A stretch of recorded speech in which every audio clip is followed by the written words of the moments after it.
The double smart router table is getting close. There's 2 more steps, 3 more actually.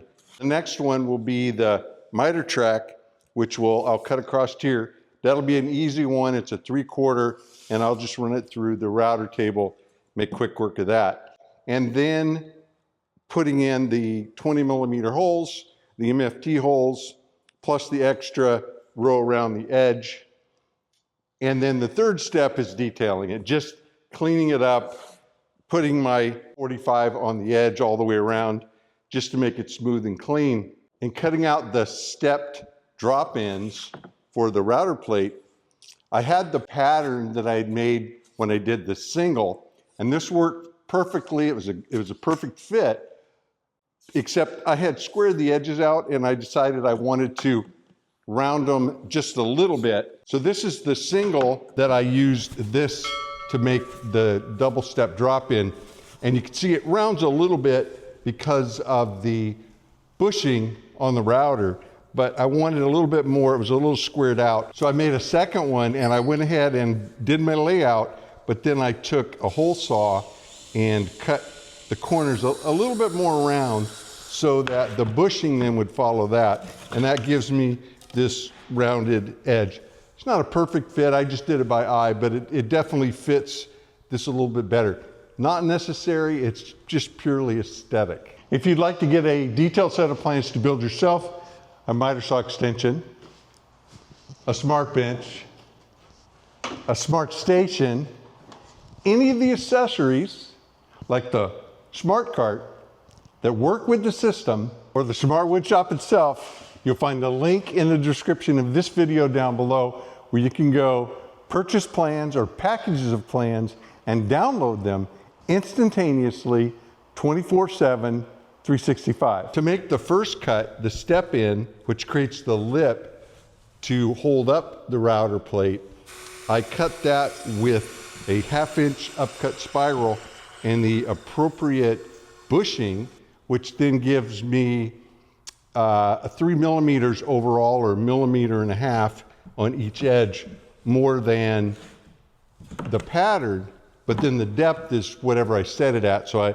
I set it at 12 millimeters, actually 12.5 millimeters, because that's what this is dialed in for. I could make it 12 and dial these up, but my other router table's already set to that. So I want to have them all identical so that I can move my routers or my lifts to any one and they'll all fit. And I won't have to make any adjustments, because then I throw things off to go back and forth. So to make them identical, it's about 12.5 millimeters deep. And again, the offset being 3 millimeters wider this way and this way for the pattern, which then with the bushing steps in just enough that I have a opening that's bigger than this, but also that was set specifically because the router plate itself has these dial-in spring-loaded kind of ball bearings that allow me to drop it into an opening a little bit bigger and then tighten those up. So again, they're the double here, the 2 singles I have there and the single I have over there, they're all cut identical, and the pattern helps me do that. So this one I'll save, and if I make any more or want to cut any into a bench, I'll be able to do it with this. If you saw the video when I made the single, I had some shims that I made to go inside that were basically 12 millimeters wide, and then I just tacked them in with a pinner, and then I made the cut with the same bit inside of that, and that took the rest of it out. Knowing that I was going to do that again, I ordered a tool which I'd been thinking about for a long time.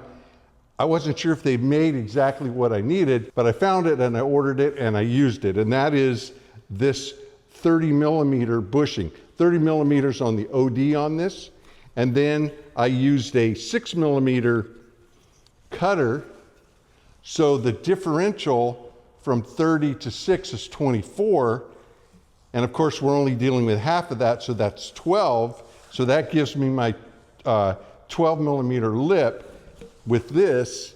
So all I had to do was make the primary cut with this one, which it's, you know, proper bushing fit, and then go with this one with an oversized bushing to give me more of a separation from the cutter and where the cutter was riding. So by holding on to this bushing and this pattern, I'll be able to make all of these very quickly in the future. So in the next video, I'll finish it up. I'll make the miter track, the MFT holes, and detail it out, and then set it up on the bench and show you how it worked out. Mahalo.